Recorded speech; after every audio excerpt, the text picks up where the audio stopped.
പേര് ഏബിൾ മനോജ്. എൻ്റെ പേര് ജിബിൻ വിജയൻ. ഞങ്ങൾ 9ാം ക്ലാസ്സിലാണ് പഠിക്കുന്നത്. ഹൈസ്കൂൾ പഠിക്കുന്നത്.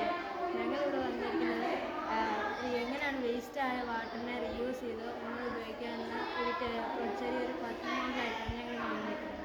ഇതിനകത്ത് ഒരു വീട്ടിൽ നിന്ന് നമ്മൾ കൈ കഴുകുന്നതും അങ്ങനെയൊക്കെയുള്ള വേസ്റ്റായിട്ട് വരുന്ന വാട്ടർ ഈ ഒരു ടാങ്കിൽ ഫില്ലാവും. ആ ഫില്ലായി വരുന്ന വാട്ടർ ആവശ്യപ്പെടുമ്പോൾ ഇവിടുന്ന് തുറന്നു വിട്ടും ഈ പൈപ്പിൽ കൂടെ വന്ന് ഈ ഗാർഡനിലേക്ക് അത് ഒഴിച്ചു കൊടുക്കും.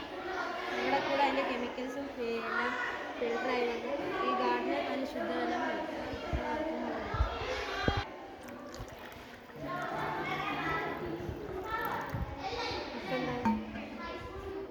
മതി, അത് കുഴപ്പമില്ല. ഈ വഴി നമ്മൾ കളക്ട് ചെയ്തിരിക്കുന്ന വേസ്റ്റ് വാട്ടർ ഈ പൈപ്പിൽ കൂടെ വന്ന് ഈ ഫിൽറ്റർ കൂടെ വരുമ്പോൾ അതിൻ്റെ അകത്തുള്ള കെമിക്കൽസും വേസ്റ്റും എല്ലാം കളഞ്ഞിട്ട് റിമൂവ് ചെയ്തിട്ട് ആ വഴി ശുദ്ധജലം നേരെ ഗാർഡനിലെ ആവശ്യങ്ങൾക്കും മറ്റ് ആവശ്യങ്ങൾക്കുമായി ഉപയോഗിക്കുന്നു.